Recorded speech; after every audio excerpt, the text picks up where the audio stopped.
Hato nyartma kari North Korea ya kari Amerika. Lapan kre chat kari North Korea daki missile baklan borba jongka.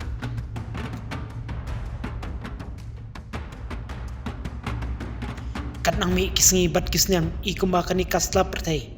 Kan sasu umno hakwe kisngi. Namar ki jingele bahar kom ki juya jalong hakini kisnyam.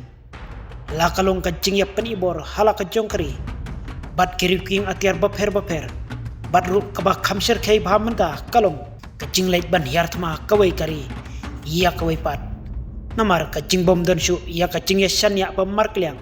Hapdeng jongki kamdam. Naka jingla panshna yaki missile dakiri baklan bor bat yaki bomba baklan bor tam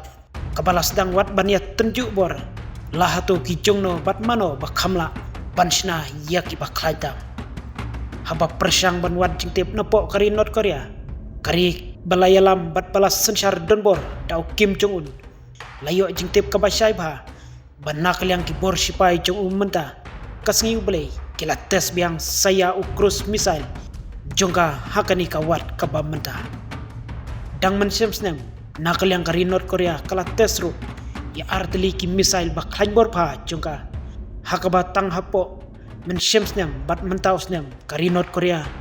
kalayo bantes hadu lai tali ki missile jongka balasna bat penwandur ya ka jingklan bor jongki katkum kanika juk kabamenta hakaba kila kamru bakite ki missile jongka kila banher ya ka jingjingai kabakot shadu ka shihajar sanspa kilometer bat kari North Korea kala kam shushu bakite ki missile bat mai jongka kila ban poi dakabasuk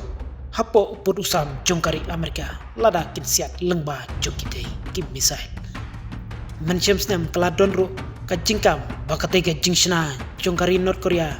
ya kite ki missile baklan bor bha jongka kalong baik kumno ban penkre lupa ladaja kono ka jing ya kaja bat kari Amerika hakapor ka jingyalam Joe Biden kumu presiden kari Amerika batru de nakadaw ka jing sedang jongki sipai kari Amerika ban kilan met yala de kum ka jing penkre ladaja kono ka jingja syak tobor kumban syupen kan mau bahak por ba Donald Trump ucap ningkong ya ka syuki presiden kari Amerika daladehi ulalek ban yuk cat hapo kari North Korea ban yakno markmat bat Kim Jong Un ban yakren yaki babun kikam hapleng jongki bat rude hakani ka kenti job chung ka ba arsin ulaban ru halor kumno ba utumu bandon ka jingya dei biang hapleng kari Amerika bat kari North Korea ban yapen baik bat banlong kibay telok hagi babun rukom kumta ngai scam bahakani kasien kabar Jong Donald Trump kan ommi shu kano kan jingbu jingma hapdeng jungkite ki artli kiri kata hapdeng kari Amerika bat kari North Korea